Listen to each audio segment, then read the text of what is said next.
In what may appear to be an effort to gain more popularity, the anti-Iran terrorist group Mujahideen Khalq, or MKO, has signed a deal with a Washington-based lobby group. The terror group had clinched a $40,000 agreement with the BGR lobbying group just ahead of the terror organization's annual conference on Saturday. BGR includes former senior-level Democrats and Republicans in the White House, Congress, and U.S. executive branch departments and agencies. U.S. media, citing documents filed with the Justice Department, say the American lobby firm will now help out with the annual conference, which has previously seen top U.S. officials attend the gathering. But getting a new lobbying group ahead of the conference raises questions if things are not going too well with the terror group. It also raises further questions about Washington's agenda and role behind their support for the MKO. The Americans are looking to MKO to advance the cause of weakening Iranian national security, because anyone who has an ounce of sense, anyone who has an ounce of enlightenment about the true nature of MKO realizes that MKO is a violent, bloodthirsty terrorist organization. So by the Americans portraying MKO as a benign, peace-loving, freedom-loving organization will then lead on to MKO being projected by the Americans as an organization which is fighting for freedom. Under the administration of former US President Donald Trump, the MKO enjoyed warm support from the White House, who imposed the so-called maximum pressure campaign against Iran. With the Biden administration coming in, things have slightly changed. Biden has been sending a delegation to Vienna, which is engaged indirectly in talks with Iran with a view to revive the Iran nuclear deal. There is a new president-elect in Iran as well, so the MKO may need to go back to the drawing board on how to approach their conference this year.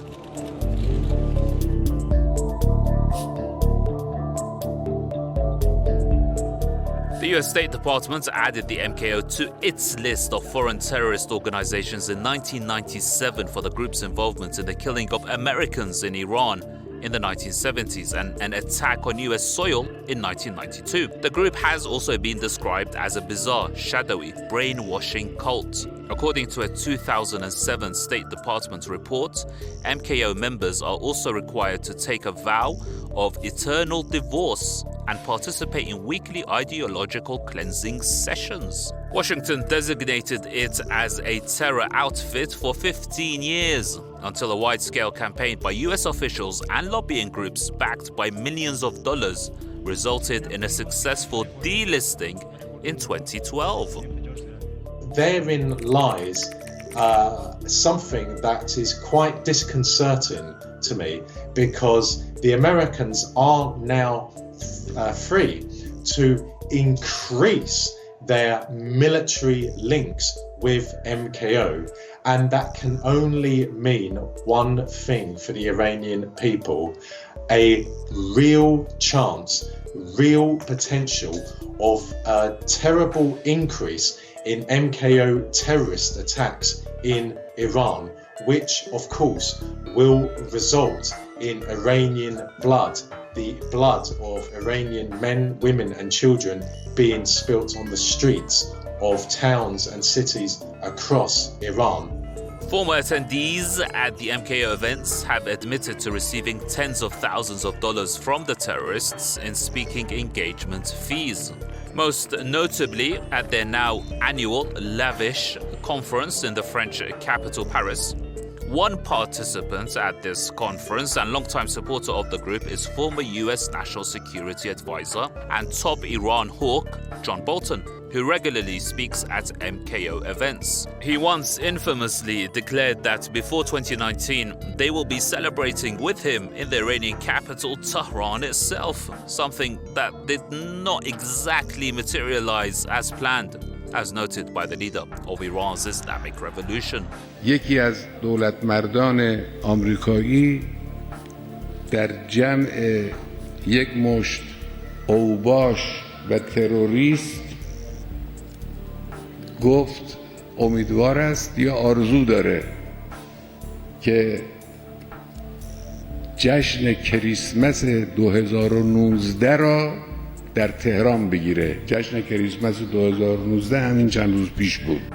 Other prominent supporters are ex-US President Donald Trump's personal lawyer and former New York Mayor Rudy Giuliani, another long-term supporter who acknowledged being on the MKO's payroll, former US House Speaker Newt Gingrich, and former Saudi Arabian spy chief Prince Turki al-Faisal. The terror group was located in Iraq under the Saddam Hussein era and committed numerous atrocities against Iranians using Iraqi soil until Saddam himself was toppled. That's when America helped them set up a base in Albania and the freedom to travel between Europe and America, where they are said to have aggressively tried to purchase the services of former and current Western government employees.